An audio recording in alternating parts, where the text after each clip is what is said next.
De nouvelles révélations sur Némésis, oh, de la part de l'Humanité. L'Humanité, c'est un bon journal. Je travaille avec eux.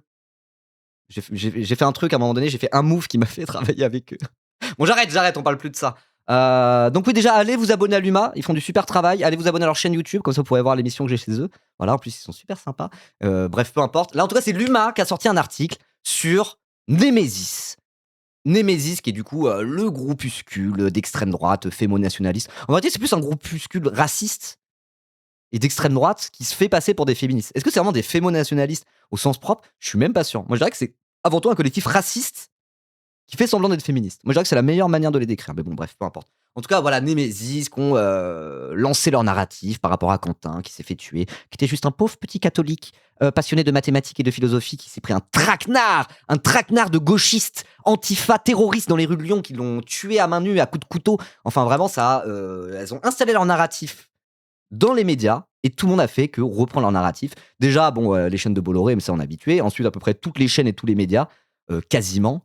Et après, jusqu'au cœur de nos institutions, à l'Assemblée nationale notamment, avec Elbron Pivet, qui a fait une minute de silence pour Quentin, alors que dès qu'il y a un crime raciste, dès qu'il y a de la violence politique qui tue pas un nazi, bizarrement, ils font pas de minute de silence. Voilà. Je vais pas expliquer toute l'histoire, mais en tout cas, ce qui est intéressant, c'est que c'est vraiment le narratif initial qui a été repris par tout le monde, sans se poser de questions, avant qu'il y ait des articles qui commencent à sortir, des vidéos sur la rixe qui a effectivement eu lieu, sur le profil de Quentin, etc., pour rétablir un peu de vérité. Le narratif initial qui a été repris par tous les médias et par les politiques, c'est celui de Némésis. Et là, on découvre quoi? Oh, on découvre que dans les conversations secrètes entre Némésis et des néo-nazis, on a beaucoup parlé de néo-nazis ces derniers temps, comme quoi, pour agresser des militants de gauche à Lyon. Voilà, en fait, ça tend des traquenards, ça tend des guet-apens, où Némésis tente de faire l'appât à gauchistes, mais comme c'est des femmes, bon, elles vont pas se faire directement frapper ou quoi que ce soit, j'en sais rien. Et le but, c'est d'aller chercher des gauchistes qui seraient en mode, allez, dégagez d'ici, allez pas tracter, bande de fachos, pour après aller leur casser la gueule, quoi. Et c'est écrit noir sur blanc dans des boucles Telegram de Némésis, quoi. Il parle avec des gens qui sont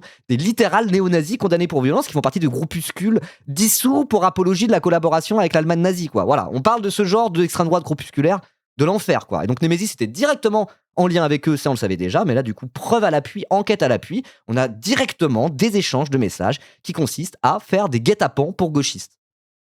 Et donc je veux dire, Némésis n'a fait que mentir depuis le début. Alice Corday n'a fait que mentir depuis le début. Et cette stratégie de la victimisation permanente, tout en étant aussi dans l'action violente à côté, bah, c'est la stratégie de Némésis. C'était ça depuis le début.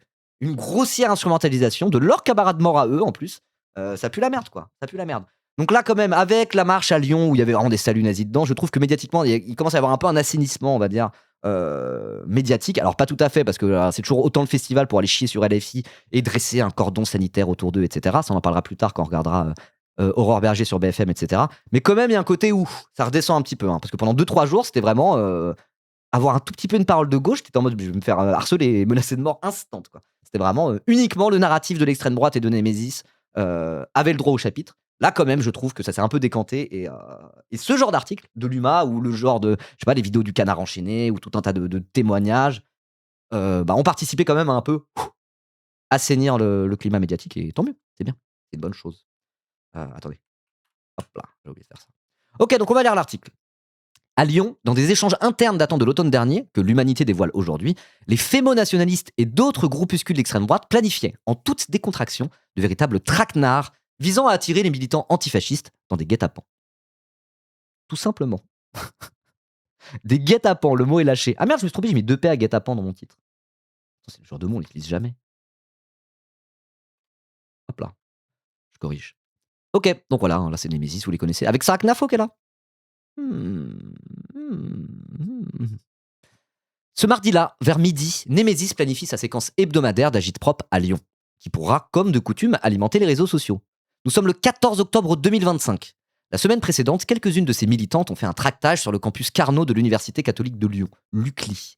Et, satisfaites, elles envisagent d'y retourner le soir même, sur un canal sécurisé, un cadre du mouvement fémo-nationaliste local, une cadre, pardon, du mouvement fémo-nationaliste local, désigné sous le nom d'Ornella, fait le point avec ses complices. Donc déjà, dans le vocabulaire utilisé, c'est complice, quoi. Voilà.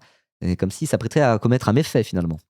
Entre blagues et forfanterie s'ouvre alors une conversation de 154 messages que l'Humanité est en mesure de révéler aujourd'hui. Elle éclaire d'une lumière crue tout ce que les narrations fabriquées à l'extrême droite ont jusqu'ici pu occulter depuis la mort de Quentin de Ranc le 14 février. Rien d'extraordinaire peut-être sur le moment, mais en creux, tout le mal de cette banalité, avec la routinière coproduction d'un traquenard par Némésis et des néofascistes. De quoi voir, au-delà des costumes et des masques, plus ou moins tenus samedi dans les rues de Lyon, les vrais visages de celles et ceux qui cherchent à imposer leur récit et, plus encore, leur opinion politique au pays. C'est bien écrit en vrai. C'est bien écrit, hein. Vous trouvez pas? C'est bien écrit. Thomas Lemayeux, pense à toi. Il écrit bien. Petite plume sympa. Non? Force à la personne qui a filtré le groupe WhatsApp. Je sais pas si c'était WhatsApp ou Telegram ou Signal ou quoi que ce soit. Mais ouais. L'émission de Luma sur article Into Chapoutot, un poulet. Ouais, c'était hier, j'ai vu. Ils se sont trompés Luma hier. Ils ont lancé la chaîne, ils ont lancé leur live sur leur chaîne et sur la mienne en même temps sans faire exprès. J'ai oublié d'enlever ma clé de streaming. Et après, il y avait Chapoutot en fait qui était là. Donc ils auraient pu laisser ma chaîne. Ça, j'aurais pu dire, ouais, il y avait Chapoutot sur ma chaîne. Chapoutot qu'on salue évidemment. Je disais comme si c'était mon pote. Absolument pas. Bref. Ok.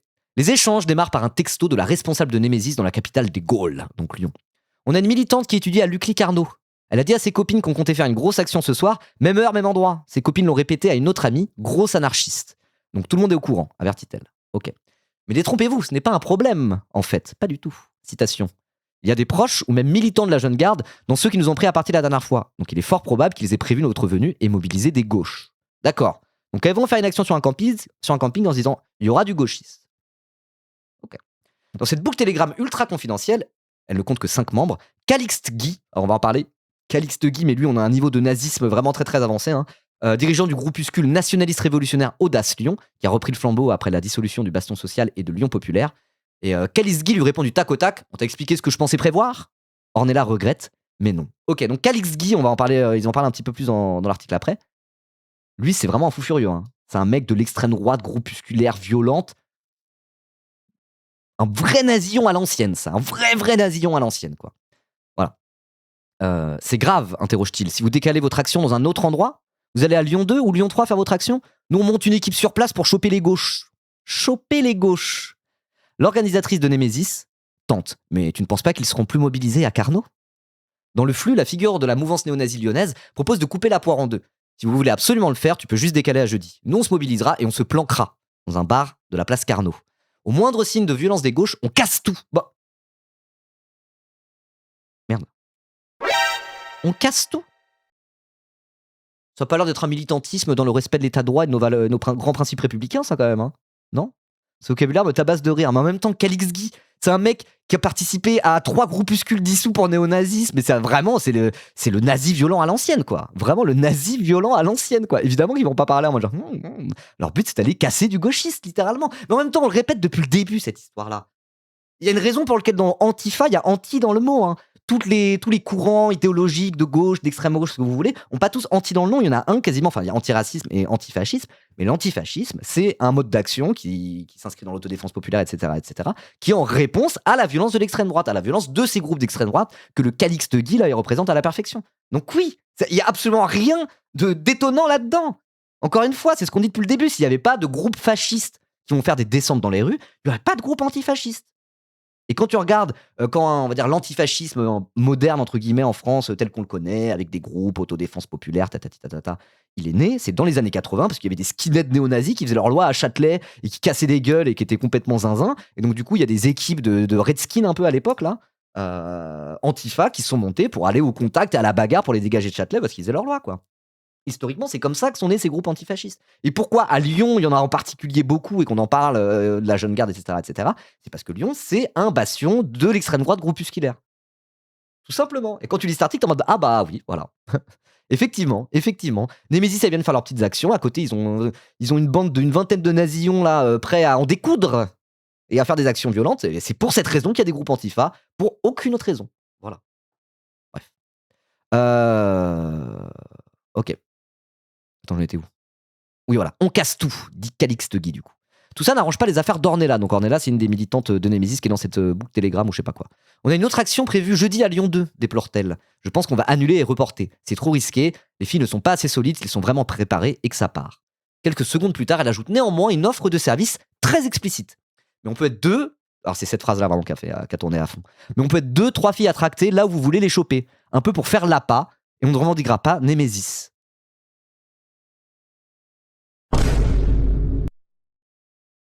Ornella, c'était une ancienne pote à toi? Jay Cutler 43, c'est vrai? Ah ouais?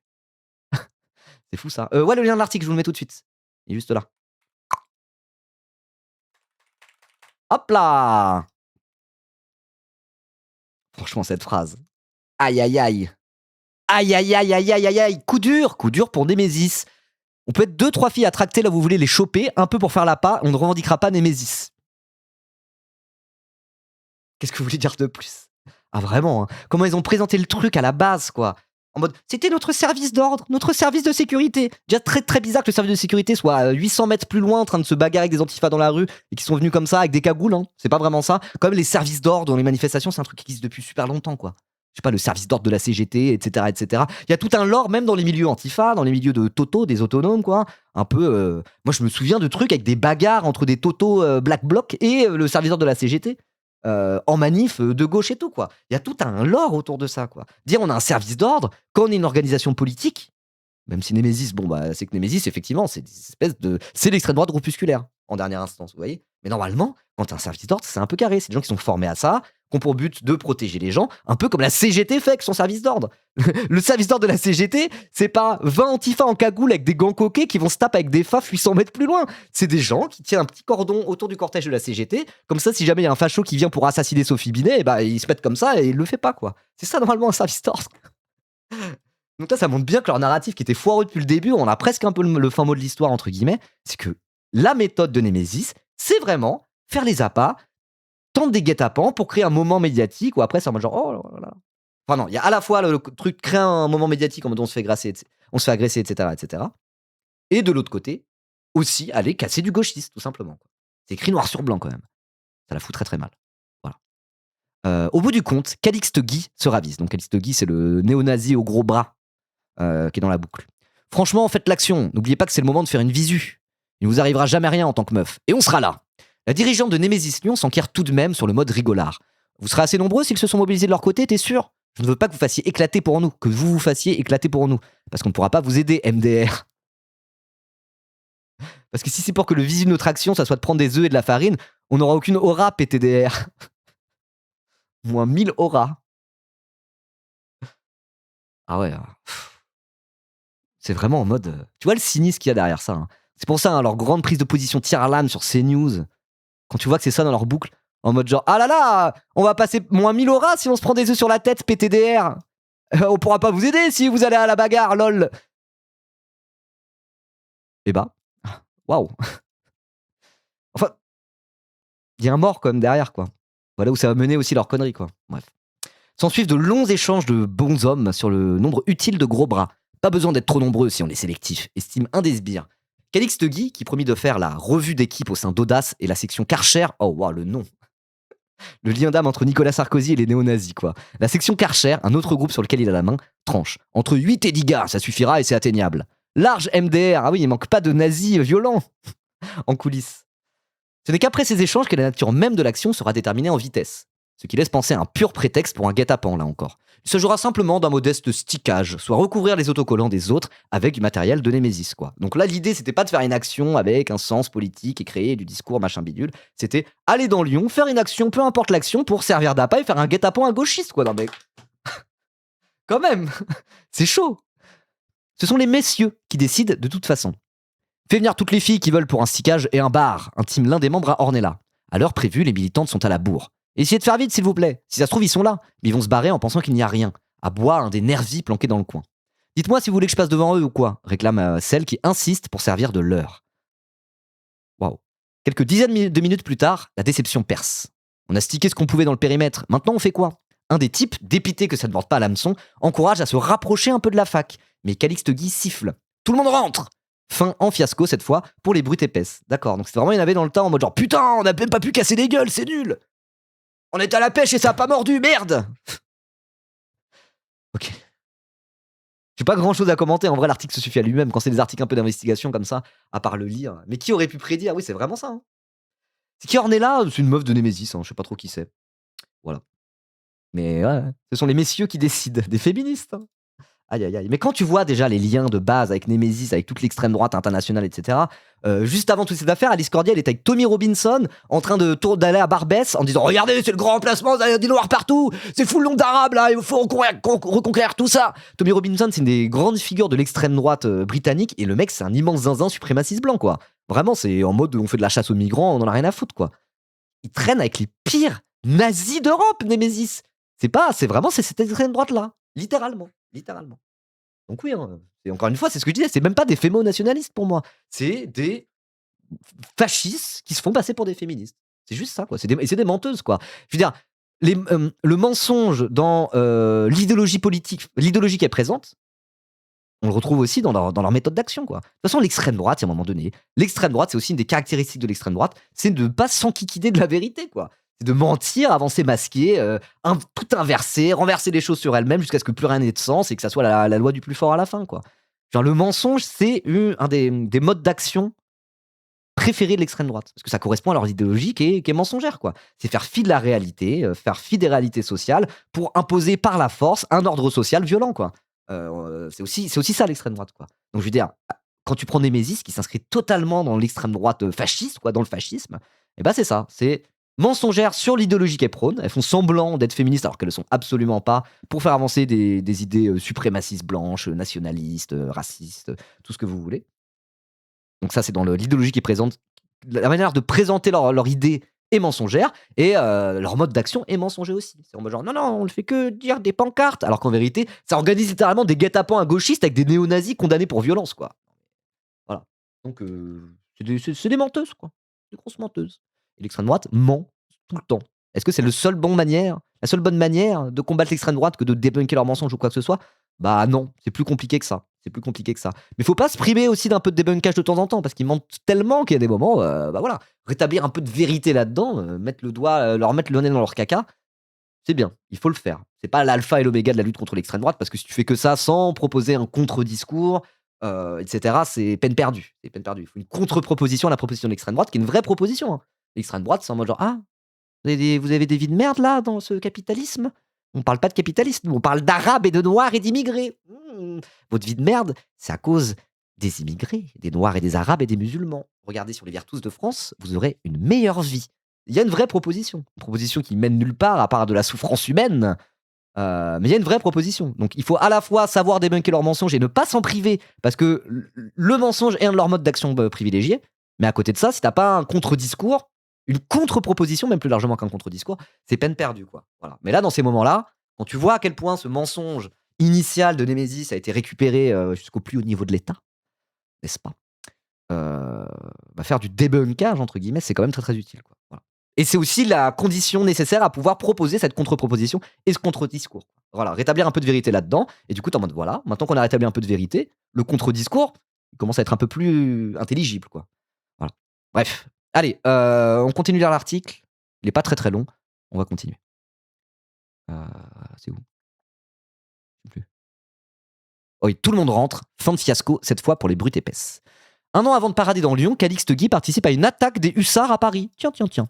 Cela ne doit rien au hasard. Si ces échanges, issus du téléphone du chef du groupuscule ouvertement néofasciste Audace Lyon, prennent tout leur sens aujourd'hui, c'est aussi parce qu'ils renvoient à un autre précédent aux conséquences qui auraient pu être tragiques. 1 an avant de parader, ce samedi, en tête du cortège lyonnais en hommage à Quentin Durand, un camarade bien connu de nos militants, dont Audace Lyon a salué la mémoire à travers un communiqué fustigeant la droite parlementaire et sioniste. Alors, quand c'est des groupuscules d'extrême droite qui utilisent le terme sioniste, ça fait pas d'eux des camarades, hein, rappel. Évidemment que l'antisionisme n'est pas une manière déguisée d'être antisémite et criminaliser l'antisionisme au nom de la lutte contre l'antisémitisme comme la loi Yadan essaye de faire et les macronistes essayent de faire. Et on va parler d'Aurore Berger juste après. Aurore Berger, c'est la spécialiste de ça. Évidemment, ça dégage et c'est une sale manière de merde du centre et de la droite et jusqu'au PS en réalité de tenter de criminaliser le camp pro-palestinien et la gauche, etc., etc.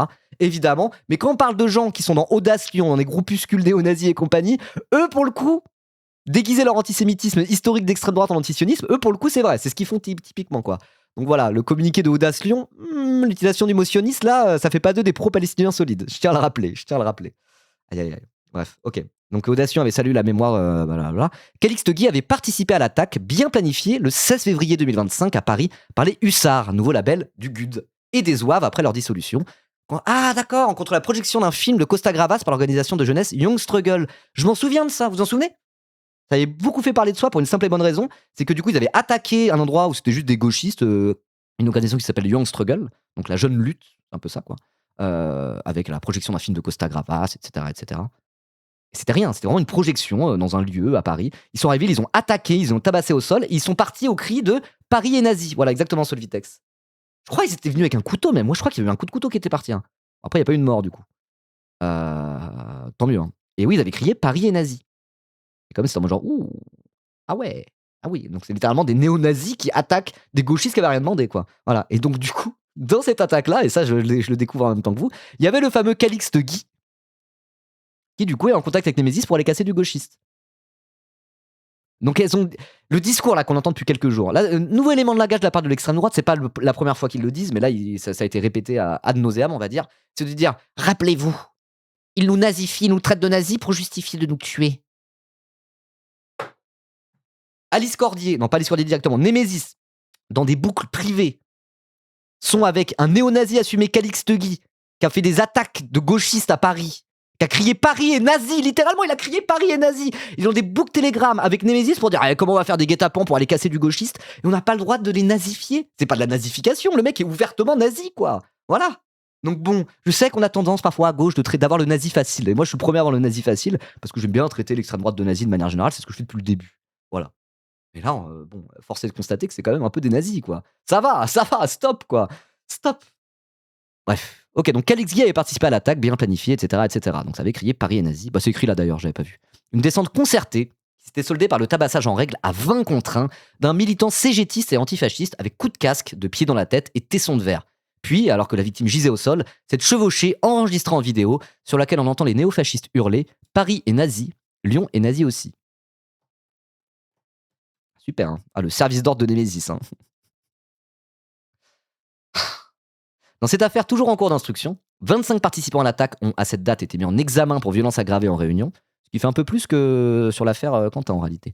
Calixte Guy a, d'après nos informations, bien été identifié par les enquêteurs comme l'un des assaillants ayant porté des coups à la tête de la victime tombée au sol. Donc coup de pied dans la tête d'un homme tombé au sol. Un peu comme l'affaire Quentin finalement.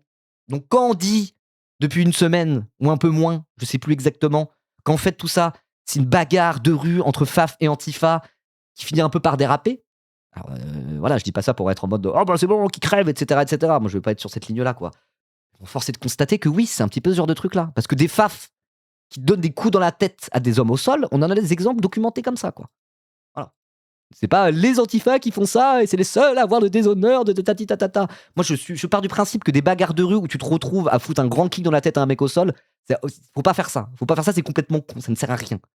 À part après avoir un mort sur la conscience. Moi, j'estime ça.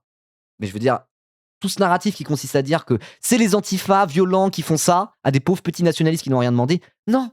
C'est des trucs de bagarre de rue entre FAF et antifa. Et c'est des trucs aussi. Là, on a un exemple très précis de descente de fascistes sur des gens qui n'ont rien demandé, où ils ont fait ça directement pour une projection de film. C'était même pas une rixe de rue. Donc bon, que tout le monde se calme 5 minutes et qu'on arrête ces conneries, quoi. Parce que là, c'est chaud, quoi. Là, on commence à avoir mais genre 1 milliard de preuves que toute cette histoire a été déformée et instrumentalisée et que tout le monde, quasiment tout le monde, n'a fait que sucer la bite de l'extrême droite et de la vraie extrême droite néo-nazie groupusculaire et violente dans cette affaire, quoi. C'est ça le vrai fait politique de l'affaire Quentin. Voilà, ça a toujours existé les bastons entre FAF et Antifa. Bah ouais, une baston où au final il y a un mort, c'est malheureux, mais c'est pas ça le cœur de ce qui s'est passé politiquement ces dernières semaines. Le cœur de ce qui s'est passé politiquement, c'est la récupération politique, l'instrumentalisation politique qui a été faite par quasiment tout le monde, à part LFI et 2-3 gens qui ont un peu fait bloc avec LFI, notamment dans la gauche communiste révolutionnaire et tout, et même un peu à la droite de LFI, quelques-uns, comme Sandrine Rousseau, certains qui ont fait des communiqués corrects, on va dire, qui n'ont pas jeté LFI sous le bus, on va dire. Il y en a certains quand même qui l'ont pas trop fait, bref, peu importe. Mais je veux dire, c'est ça le fait politique, c'est cette instrumentalisation, cette récupération et à quel point les médias dominants, mais dans leur intégralité, et les partis politiques dans leur quasi-intégralité, en tout cas une grande majorité, et au sein de l'Assemblée nationale, ont répété doctement le narratif mensonger de l'extrême droite et ont participé à donner un petit coup d'accélération, à la fois la diabolisation de la gauche, la criminalisation de l'opposition, la criminalisation de l'antifascisme, comme criminaliser l'antifascisme, immense red flag, hein. Immense red flag, c'est donner du gaz aux fascistes, quoi. Je veux dire, c'est ça, voilà. C'est vraiment pour moi, c'est ça, le fait politique de l'affaire Quentin. C'est à quel point il y a eu cet emballement médiatique. Et quand tu vois un peu tous les articles qui sont sortis depuis, et cet article de l'UMA est peut-être le dernier clou dans le cercueil du narratif initial, on va dire, bah putain, c'est grave, quoi. C'est très très grave, quoi. Bref, voilà. J'en étais où? Ok, donc dans cette affaire toujours en cours d'instruction, 25 participants à l'attaque, etc. Calixte Guy a aussi donné des coups à la tête de la victime tombée au sol. Le néofasciste lyonnais réfute vigoureusement, puis finit par s'excuser pour le coup de pied, dont il devra sans doute répondre devant la justice. D'accord. Ce qui lui fait un point commun avec ceux qui ont donné le coup de pied dans la tête de Quentin, quoi, finalement. Parmi les effets de Calixte Guy, fils d'une ex-candidate RN au municipal de Lyon en 2020 et dont les deux frères jouissent d'une grosse renommée dans les milieux néofascistes ou maurassiens, les perquisitions ont mis au jour un petit arsenal. 13 couteaux, une hachette, des bombes lacrymogènes, une matraque télescopique, une réplique de pistolet pour l'airsoft, activité de loisir avec des fausses armes à feu, mais plus vrai que nature. Bon, limite, pistolet d'airsoft, pourquoi pas, mais bon. 13 couteaux quand même, hein. Qu'est-ce que tu vas faire avec tous ces couteaux? Sur le téléphone de celui qui présente Mordicus Audace comme un mouvement d'aide sociale, une conversation intitulée Dossier gauche mentionne et identifie des membres de la jeune garde avec des informations sur leur domicile et immatriculation de véhicules. Guy revendique ses exploits contre ces derniers. Une affiche promet encore de la vraie marave dans ses pseudo-maraudes. Antifa, te casse pas la tête, Audace s'en chargera. Mouvement d'aide sociale. Hein. Après, peut-être qu'ils considèrent que tuer des antifas ou tabasser des antifas, c'est de l'aide sociale. Hein. Je sais pas. Peut-être ce slogan devrait-il être complété à présent. Avec Némésis pourra pas. Bah ouais. Bah ouais, qu'est-ce qu'il faut lui dire de plus, hein. Bon, il est bien cet article du coup. Il est bien cet article. Il a remis un peu l'église au milieu du village, j'ai envie de dire, quoi. Attendez. On va lire ça aussi. Des identitaires toujours en contact sur Snapchat, pardon, malgré leur contrôle judiciaire. Marc de Cacré-Valmeunier, donc lui, c'est des gens qui étaient à la manif du coup pour Quentin dimanche dernier. Marc de Cacré-Valmeunier, Gabriel Housteau, Calixte Guy. Ils ont défilé dans le cortège des gentils samedi à Lyon. Mais comme le démontre l'attaque du 16 février 2025 par les hussards à Paris, ces leaders de groupuscules néofascistes les plus en vue entretiennent des relations très étroites, des liens matérialisés notamment par des virements bancaires entre eux. Mais ça n'est pas tout. Ils peuvent aussi se retrouver sur des groupes confidentiels ou se laisser gravement aller et montrer leur visage de bête immonde. Alors la bête immonde, c'est un des noms, historiquement, des surnoms qu'on donne au fascisme, en gros, quoi. Voilà, on peut parler du péril brun ou de la bête immonde, quoi. Voilà. Montrer leur visage de bête immonde. Sur un Snapchat à travers lequel... sur un Snapchat? On se dit un Snapchat comme ça? Sur un Snapchat à travers lequel certains des mis en examen continuent de communiquer malgré l'interdiction liée à leur contrôle judiciaire, quelques-uns évoquent un style dossier en parlant de leur Shoah à eux. Avant d'éclater de rire en s'imaginant tatouer leur matricule judiciaire sur leurs avant-bras. Ah, ok. Wow. Ah ouais, hein. D'accord. Rappelle que cette famille politique, ça fait 3 ans qu'ils passent leur temps à dire la gauche est antisémite, regardez ceux, les nouveaux nazis antisémites, regardez, j'ai sucé Netanyahou hier, et la gauche, pourquoi vous n'avez pas sucé Netanyahou, vous êtes antisémite. Et derrière, ça fait des blagues sur la Shoah, quoi. Ouais, l'extrême droite, hein. Vous êtes choqué, Prumdug? Vous êtes choqué, Prumdug, par ça? Mais on parle de l'extrême droite. Hein. L'extrême droite, quand on parle de cette extrême droite-là, pas l'extrême droite institutionnelle, pas le RN qui porte des masques en dédiabolisation, etc., ça a toujours été ça, l'extrême droite groupusculaire de rue, l'arrière-cuisine du RN. Après, moi, c'est un sujet auquel je m'intéresse depuis un petit moment. Hein. D'ailleurs, quand j'avais fait ma vidéo sur Bardella, c'était un de mes angles sur la vidéo, quoi. Rappeler un peu ce qu'il y avait derrière, la GUT connexion, c'est le lien avec Frédéric Chatillon, des mouvements de groupusculaires et violents, racistes, antisémites, tout ce que vous voulez. Mais moi, je suis pas étonné, hein, personnellement. Quand je vois ça, je suis en mode, bah oui. Bah oui, c'est l'extrême droite. C'est pour ça qu'on parle de péril fasciste et compagnie. C'est pour ça qu'on est en mode il faut pas que le RN arrive au pouvoir. C'est qu'à un moment, ils ont des liens avec des gens qui sont historiquement des nazis, des fascistes et des pires personnes sur Terre, quoi. Voilà, il faut prendre ça un peu au sérieux. Alors après, il y a un truc quand même qui est un peu intéressant dans toute cette histoire, c'est la stratégie de Bardella de se désolidariser de tout ce milieu-là, quoi. Et je sais pas jusqu'où ça va aller. Parce que là, bientôt, on aura la nouvelle qui va tomber, ça sera début juillet, que Marine Le Pen sera bel et bien, a priori, avant de la peau de l'ours avant de l'avoir tué, mais elle risque d'être quand même inéligible, donc Bardella, ça sera le candidat. Je pense que ça va créer une petite onde de choc dans le RN, et à voir la stratégie de Bardella, comment elle va se goupiller, quoi. Ça se trouve, il va finir par se désolidariser vraiment de ces milieux un peu groupusculaires, etc., en se disant, je dois être le nouveau Sarkozy et pas le nouveau Jean-Marie Le Pen. Je sais pas, on verra, mais dans tous les cas, il y a un truc qui pue. Il y a un truc qui pue. Et s'il y a un effet politique qu'a eu aussi toute cette séquence, c'est le rapprochement de la droite et de l'extrême droite, quoi. Enfin, c'est encore un pas de plus dans cette convergence qu'on voit depuis déjà des années et des années et des années, voire des décennies, quoi. On pourrait dire que ça a commencé avec Sarkozy, ça. Ouais. Voilà. Oui, il se désolidarise surtout dans les médias. Surtout dans les médias. Mais je sais pas, hein. Après, si Bardella, sa petite personne politique, fait que pour son intérêt et son propre opportunisme et sa petite carrière, il se déradicalise un petit peu par pur cynisme, hein, parce que c'est un gros carriériste de merde, Bardella, hein. C'est pas. Je pense que c'est. Je pense que son carriérisme est peut-être même encore plus puissant que ses profondes convictions. Je sais pas, je suis pas tout à fait sûr. Sinon, on fait pas c'est un fasciste, hein. C'est un fasciste et un raciste et c'est un homme d'extrême droite. Me faites pas dire ce que j'ai pas dit. Mais à voir. Je sais pas comment tout ça va se décanter dans les mois qui viennent. Avec pareil que l'éligibilité de Marine Le Pen, la stratégie de Bardella. Est-ce qu'on va pas y avoir peut-être une restructuration de l'extrême droite avec des espèces de schismes entre ceux qui assument un peu plus leur lien avec l'extrême droite traditionnelle, on va dire, et ceux qui essayent au contraire de rester à fond dans un truc de normalisation. Je veux dire, en tout cas, Bardella, il y a un moment donné, son jeu d'équilibriste, je sais pas jusqu'où il va pouvoir le faire, son jeu d'équilibriste. Parce qu'à un moment donné, tu peux pas être Nicolas Sarkozy et Adolf Hitler en même temps, médiatiquement, vous voyez ce que je veux dire. Je sais pas. Ou peut-être que si, hein, peut-être que si, et qu'il va réussir à le faire et qu'on est cooked. Je sais pas. Je sais pas. On verra, quoi. En tout cas, avant de finir cette petite séquence sur les guet-apens de Némésis, je vous propose de regarder un petit peu Alice Cordier continue à mentir et dire de la merde sur les réseaux. Enfin, sur les réseaux, non, à la télévision. Puisqu'elle était sur CNews. Elle était sur CNews hier. Donc j'ai ça, ouais, j'ai deux, trois petits. Tu seras regardé pour compléter l'article, quoi. Voilà. Droit de réponse, Alice Cordier. Par rapport à l'article. Donc ça, c'est après que l'article soit sorti, on lui a posé la question. Sauf que c'est sur CNews, hein, elle est à la maison, littéralement, sur TV Bolloré, comme vous le savez, avec Gauthier Lebret, bien sûr. On sait à quel point l'humanité est en train de perdre les pédales et toute l'extrême gauche est en train de perdre les pédales et ils inventent tout et n'importe quoi. Alors au début, vous saviez, et Jules Thérèse l'a bien... L'humanité a inventé tout et n'importe quoi. Voilà. Donc le travail d'enquête qu'a fait l'humanité, les messages qu'ils ont sortis, Calixte Guy et le fait qu'il soit mis en examen pour violence volontaire et qu'il fasse partie de groupes dissous pour apologie de la collaboration avec l'Allemagne nazie, etc., etc. Tout ça, c'est du mytho. Non, non, ils font que mentir. Ils font que mentir. Pour une meuf qui a autant menti sur la base de aucun fait, avec aucune preuve de quoi que ce soit, bon, vas-y, hein. Vas-y, fais ton petit débunkage, mais je trouve que t'es un peu une grosse menteuse, ton débunkage, on n'y croit pas trop. Hein. Rappelez, au début, donc Quentin était un militant néo-nazi ultra-violent. On se rend compte qu'en fait, Quentin est plutôt engagé dans sa vie de la paroisse et qu'il a un casier vierge, lui, contrairement aux personnes qui l'ont lynché. Oui, parce qu'il était nouveau dans le milieu, Quentin, en fait. Il a pas eu le temps d'être forcément... Il a pas fait beaucoup de descentes de fascistes pour aller agresser des gars, hein, quoi que ce soit. Par rapport à un vieux de la vieille comme Calixte Guy, justement. Voilà. Ton ami, le nazi Calixte Guy, lui, il était plus expérimenté. Ouais, lui, il avait un casier judiciaire pour le coup. C'était un nouveau Quentin, il était jeune, il avait 23 ans. Voilà, justement, peut-être qu'un jeune inexpérimenté de 23 ans, le faire venir pour faire ton service d'ordre, aller tendre des pièges à des antifas ou je ne sais quoi, c'est peut-être un peu irresponsable de ta part quand même.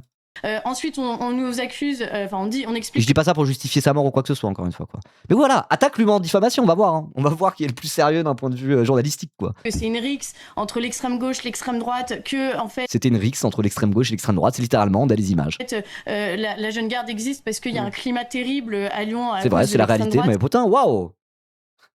Dès qu'elle explique les mensonges de la gauche, en fait, elle ne fait que dire les termes à Alice Cordier, c'est fou, non? Soutien critique à Alice Cordier. Là, tu prends le truc isolé. Sans la petite phrase intro, elle dit ils ne font que mentir. Là, elle vient d'aligner les vérités, quoi. Accidentellement de gauche, tout à fait. Ouais. On se rend compte finalement, plus l'enquête avance, qu'en fait, il y a bien eu un guet-apens de la part de l'extrême gauche sur les jeunes hommes venus nous protéger. Bah non. Je vois pas sur quoi elle se base pour dire ça, mais non, c'est le contraire, au contraire. La piste du guet-apens est plutôt écartée, et la piste de la rixe entre groupe FAF et Antifa est plutôt confirmée, quoi. Oui, c'est l'inverse, hein, c'est l'inverse. Mais quand c'est ce que je disais, ils ne font que mentir. Le mensonge, c'est leur mode d'action. À la fois au niveau de comment ils présentent leur idéologie, et à la fois de ce qu'ils disent médiatiquement, quoi. C'est que du mensonge. Là, elle a rien dit à part dire ils mentent. Ils mentent. Ils disent qu'ils disent la vérité, mais en fait, ils disent le contraire de la vérité parce que c'est des menteurs. Moi, je dis la vérité. Ok. Non, c'est toi qui mens. Voilà. On en est là, hein, sur le niveau de la rhétorique. Espèce, vous êtes des menteurs. Ah non, c'est vous les menteurs. Je veux dire, quand on parle avec Alice Cordier, à part dire ça, tu peux pas dire grand-chose. À un moment donné, c'est pointer du doigt l'autre en disant t'es un menteur. Il y en a un des deux qui a raison. Qui a raison quand je dis qu'Alice Cordier est une menteuse? Moi, je pense que j'ai raison. Voilà. Et du coup, pour savoir qui a raison, à un moment donné, à part regarder un peu les faits avérés, les images, même l'enquête policière, on verra ce qu'elle dit. Mais moi, j'ai l'impression que les faits donnent quand même plus raison à la gauche qu'à la droite dans cette histoire. L'enquête le dira pour le moment. Le procureur parle de prise à partie. Mais elle a l'air de se diriger vers ça. Et à aucun moment, le procureur n'a parlé de RICS ou quoi que ce soit. Donc, ça, c'est la deuxième chose. Ensuite, À aucun moment, le procureur n'a parlé de guet-apens ou quoi que ce soit. Voilà, on nous annonce que la manifestation va être... Ah, je m'attendais pas à voir Jordan Florentin. C'est vrai que c'est de la nouvelle émission 100% Frontières.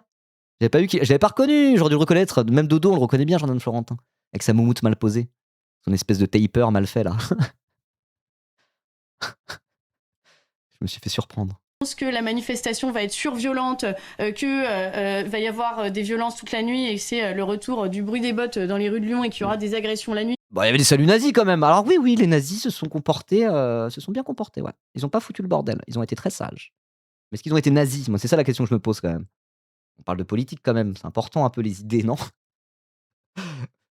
Oui, c'est vrai, ils ont été sages, il n'y a pas eu de casse, il n'y a pas eu trop de violence, il y a pas eu de violence, ouais, effectivement, bravo. Mais il y a eu du nazisme.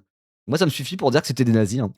Au final, tout se passe bien. Il y a 3 signalements qui ont été faits et qui ne sont rien en fait par rapport au reste des manifestants. La nuit se passe très bien. Il n'y a absolument pas de règlement de compte dans les quartiers de gens. Sur l'humanité, Alice. Etc.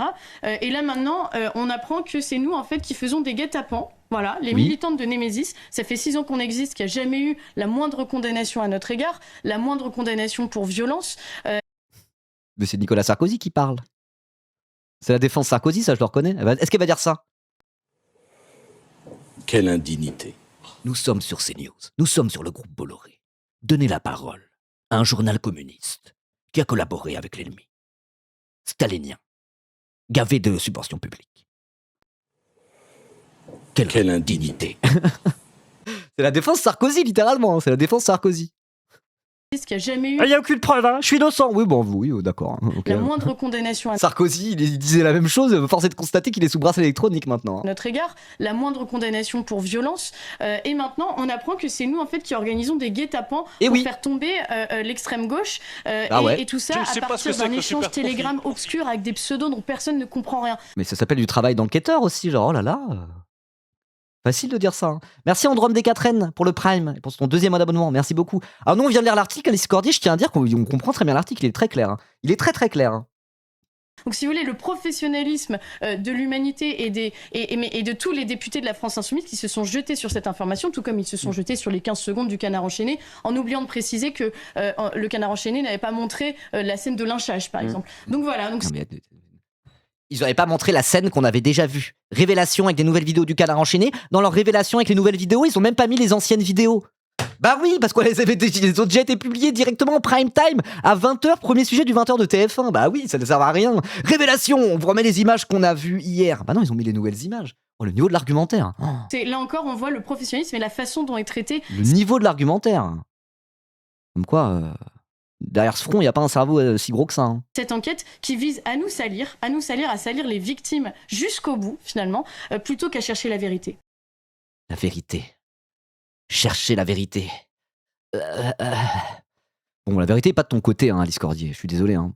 Toute cette séquence médiatique, ça n'a que été de nouveaux éléments d'enquête, de nouveaux éléments journalistiques, machin bidule, qui émergent les uns après les autres et qui mettent ta version des faits en péril. Depuis 10 jours, c'est que ça. C'est que ça la séquence médiatique qu'on vit. Donc on peut être là avec Gauthier Lebret et Éric Tegner sur 100% Frontières. Dans CNews, ça ne changera rien au fait que non, c'est toi la menteuse. Voilà. Puis bon, Némésis, Frontières, CNews, en termes de déontologie journalistique, bon, est-ce qu'il y a vraiment besoin d'expliquer que c'est pas les plus carrés? Bon, allons un peu de sérieux. Donc il y a quoi d'autre aussi là? Ouais, du coup. Et c'est pas parce qu'il y a... Ouais, bon, on va finir là-dessus. Mélenchon aussi, on a parlé un peu. Le journal L'Humanité a apporté les preuves, etc. Mélenchon a parlé du coup de cet article. On va regarder un petit peu ce qu'a dit Mélenchon. C'était hier, je crois. Non, hier, ouais. C'était hier, il a fait une conférence de presse là sur les nouveaux médias, je sais pas quoi, je vais pas regarder. J'étais pas dispo. J'étais à Paris. On va voir ce qu'il a à dire, quoi, et voir un peu la réponse d'Alice Cordier, puis après on passera au dernier suivant. Au dernier sujet, au sujet suivant. Et c'est pas parce qu'il y a eu un acte qui est inadmissible. Était bien la conférence de presse. Moral et politique, on se déshonore en frappant une personne qui est au sol et en portant des coups qui peuvent tuer. Il va falloir que je le dise combien de fois pour que les animaux de plateau arrivent à s'en rappeler. Mais nous, on le dit. Quand est-ce qu'ils le disent, eux? Quand est-ce qu'ils ont parlé de ce gars de la CGT qui a été roué de coups, frappé à coups de casque, frappé à coups de pied dans la tête? Hein? Où Il a parlé de Andorre. était le mec qui a fait tout ça?